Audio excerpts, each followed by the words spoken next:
여러분 부자 되세요.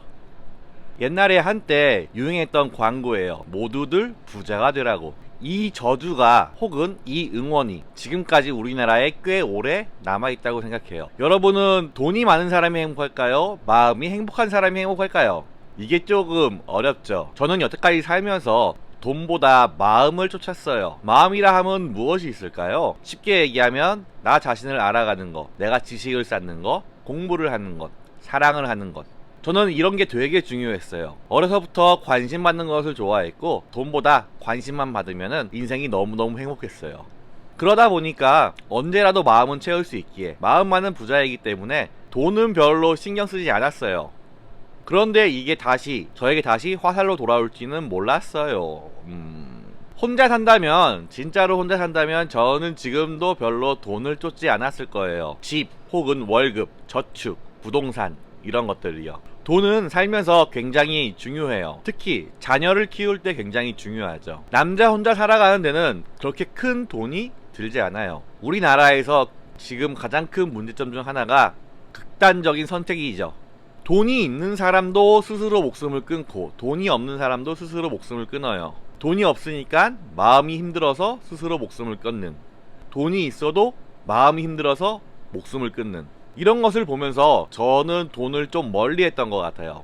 그래서 저는 매일 책을 읽고 글을 쓰고 일기를 쓰고 사람들과 이야기를 하고 마음만은 부자로 쌓으려고 굉장히 많은 노력을 했어요. 어딜 가서 이야기를 하면은 전부 다 제 이야기를 들으면서 어떻게 이런 걸 많이 아냐고 할 정도예요. 제가 하는 이야기를 처음 듣는다는 사람들도 있고 제 이야기에 감명 깊어 생각하는 사람들도 있어요. 굉장히 긍정적인 삶을 살거든요. 마음 때문에 힘든 일은 거의 없는 것 같아요. 아마 스스로 생각하기에 마음은 계속 변하니까 그 변하는 마음이 너무너무 소중해서 모든 순간을, 괴로움도 외로움도 슬픔도 기쁨도 행복도 그냥 다 좋았던 것 같아요. 인생을 살아가는데 가장 중요한 건 의외로 허영심이더라고요. 우리는 돈에 허영심이 많은 사람들도 쉽게 볼 수 있어요. 아프니까 청춘이다?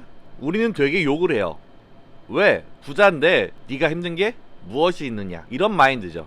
저는 이거는 조금 위험한 마인드라 생각해요. 돈을 쫓는 허영은 끝이 없을 수밖에 없거든요. 그런데 다른 허영은 어떻게 내 삶을 유지해 줄까요? 저는 지적 허영심이 되게 심했어요. 책을 읽는다는 것, 다른 사람한테 무언가를 가르쳐 준다는 것, 내가 없는 것을 나눈다는 것. 어떻게 보면 부자랑 똑같아요. 돈 많은 부자랑. 마음 부자예요. 마음 부자.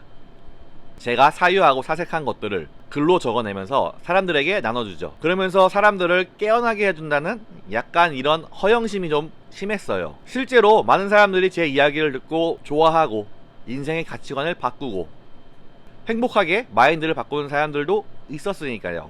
그렇기 때문에 저는 돈보다 사람들의 마음으로, 사람들의 관심으로 스스로를 채워왔던 것 같아요. 그러다 보니까 지금 주머니에 있는 게 없어요. 나는 그지야. 그래도 저는 지금 제가 불행하다고 생각하지 않아요. 이제부터 돈을 모을 생각이에요. 안정적인 직장을 가지고 경력을 쌓고 좀 더 많은 사람들을 위해서, 많은 부를 창출하기 위해서 저의 능력을 쓸 생각이에요. 돈도 없는 놈이 돈 얘기를 하면은 누가 들을까 라고 하겠지만, 돈 있는 사람이 말을 하는 것은 어떻게 보면 기만이 될 수도 있어요. 그리고 돈이 없는 사람들이 얘기하는 것이 불평불만이 될 수도 있고요. 저는 돈 되게 중요하다고 생각해요. 그런데 그 금액은 사람마다 다르겠죠. 미국 어떤 연구 결과에서, 내가 본 게 많은데 정확히 출처를 기억이 안 나요.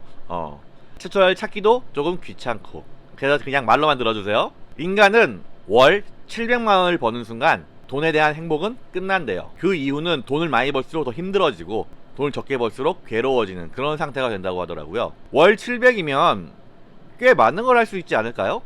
집도 문제없고 육아를 하는데도 문제없고. 개인적으로 남과 비교하는 사람들을 굉장히 좋아하지 않아요. 비교해서 뭐해? 비교할 바에는 그 사람의 좋은 점을 받고 내가 발전하면 되죠. 물론 실제로 되게 부러울 수도 있어요. 그런데 전 아직 남에게 큰 부러움을 느껴본 적이 별로 없어요. 교만이라면 교만, 자만이라면 자만, 자존감이라면 자존감. 마음이 굉장히 크거든요.